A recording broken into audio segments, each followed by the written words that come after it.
Well, good evening, and we begin with breaking news at 5. And the search for a man police in southern Oregon described as extremely dangerous. We have just learned multiple law enforcement agencies are at 2 different locations in Grants Pass right now as they look for this man, 36-year-old Benjamin Foster. He is wanted for attempted murder, kidnapping, and assault after authorities say they found a woman bound and severely beaten at a Grants Pass home last Tuesday. Now, we understand the same house is one of those 2 locations. Police telling us they believe Foster may have returned to the scene of those crimes. Officials also say it appears the suspect was spotted walking a small dog in Grants Pass earlier today. Now, this is changing minute by minute as we work with our news partners in southern Oregon to confirm those details as they come in. We will update you as we learn more.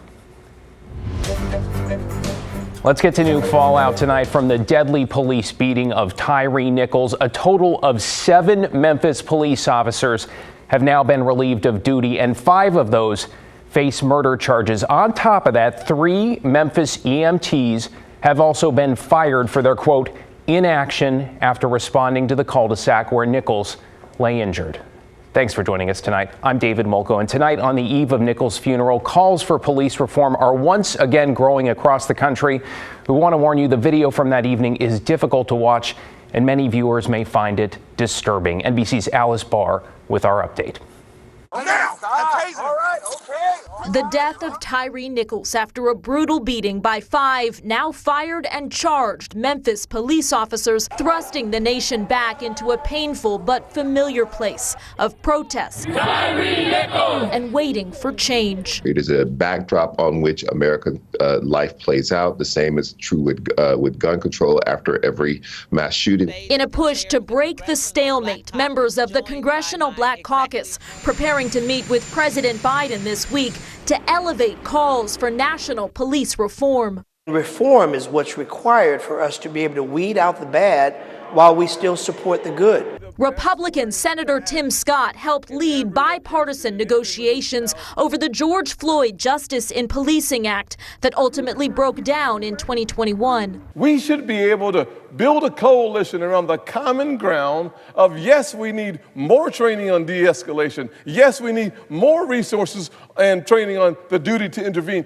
The biggest sticking point, Democrats want to get rid of qualified immunity that shields police officers from civil lawsuits. Republicans have opposed that, but GOP Senator Lindsey Graham now floating a potential compromise to hold police departments liable for their officers' actions. One Republican representative and former NYPD detective urging more support to keep departments from lowering their hiring standards. Because they just don't have people knocking on the door to join the ranks. A complex challenge to cut through layers of history and bridge partisan divides to break a deadly cycle. In Washington, Alice Barr, NBC News. Meanwhile, in Northeast Portland this afternoon, local leaders at a vigil condemned the actions of the officers involved, saying had those men shown more compassion, Tyree Nichols would still be alive. Let's bring in Mike Benner in the newsroom. Mike, you were at today's vigil. The Portland police chief was also there. So what was his message? Yeah, David, he wants our community to know that he and members of the police bureau do not stand for what happened in Tennessee. Also, he applauds the actions of prosecutors who brought charges against those officers. And other leaders across our city share those same thoughts. There is no excuse for what happened here, and nobody should be making excuses for them. That's Pastor J.W. Matt Hennessy condemning the actions of 5 Memphis police officers now charged in the death of Tyree Nichols. And Pastor Hennessy was not alone. Our Portland branch of the NAACP is here to stand for justice, peace, and reconciliation. Not only are we here to stand for it, we're here to demand it. James Posey is the president of the Portland chapter of the NAACP. The nonprofit was a big part of a vigil outside the Oregon Convention Center Tuesday. Our hearts go out to the city of Memphis. Sharing in that sentiment is Portland Police Chief Chuck Lavelle, who took time out of his day to address what happened in Tennessee. This impacts all of us, and we want to make sure that we're out here to show that we as the Portland Police Bureau are really impacted by what happened. Horrible thing in Memphis. We really feel for the family. Chief Lavelle says it was hard to watch the video of the officers assaulting Nichols after a traffic stop. Same goes for Dr. Sean Nayland of Highland Christian Center, a predominantly black church in Northeast Portland. I saw just the beating, and it was just horrendous. And why couldn't you just arrest him? Put him in handcuffs. If you feel he was resisting arrest, treat him as a human. Treat him as you would treat a loved one, a family member. Had that happened, it's the belief of every one of these Portland leaders, Nichols would be alive today. The fact that he's not, they say, should be a catalyst for change. Change when it comes to police reform, but you know what? Change when it comes to how people see black people, no matter who they are. All right, it's worth mentioning some activists took to social media today to criticize the Police Bureau's presence at today's vigil. They called it absurd and unconscionable. A couple people even showed up at the vigil with anti-police signs, but in the end, there were no issues, and the event was peaceful. David? Peace, perhaps the most important thing. Thank you, Mike.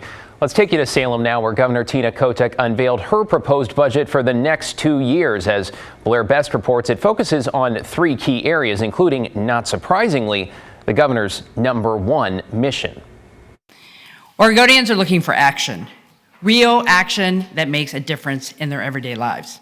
Kotek proposes spending $130 million on housing and combating homelessness as part of her homelessness state of emergency declaration, which applies to parts of the state where homelessness has increased by 50% or more since 2017.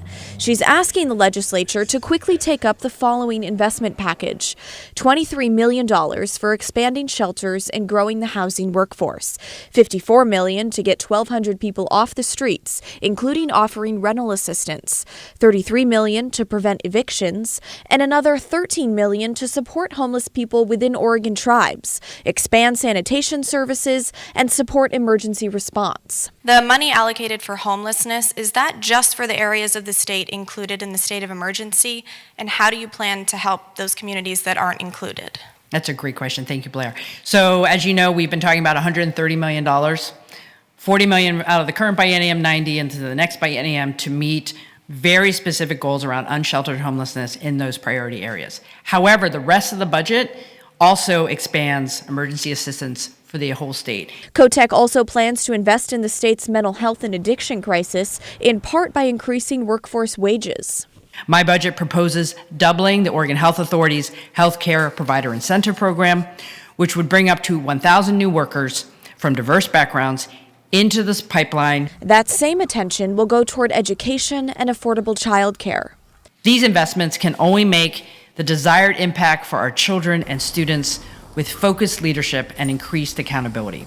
Senate leaders are responding to her budget proposal, saying they will work with the governor, while pointing out how there will be challenges, since about $3.5 billion of one-time funding from the federal government is about to expire. This vision for Oregon's future cannot be realized in one budget cycle, but this plan today provides a roadmap for how we are going to reach this state's long-term goals.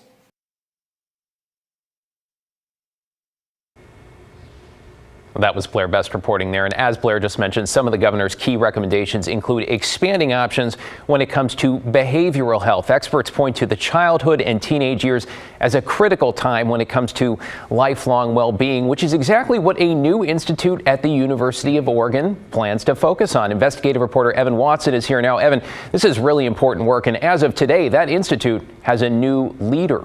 David, her name is Katie McLaughlin, a Harvard University professor and psychologist. She's going to be the executive director of the Balmer Institute for Children's Behavioral Health starting this summer. She tells me this is a chance to change the system for children's mental health care, and a big part of that is a new undergraduate behavioral health program.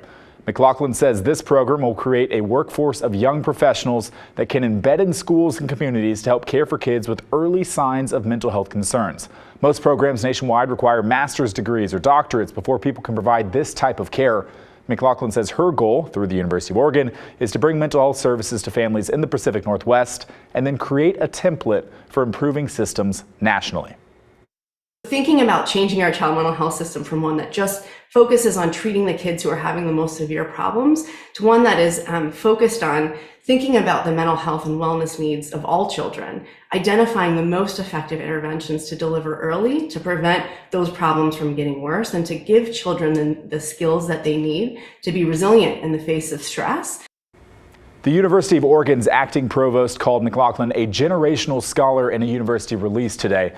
The Ballmer Institute is based in Portland and was funded by a more than $425 million gift from former Microsoft CEO Steve Ballmer and his wife Connie Ballmer last year. Connie Ballmer is a graduate of U of O. David. Thank you, Evan. You are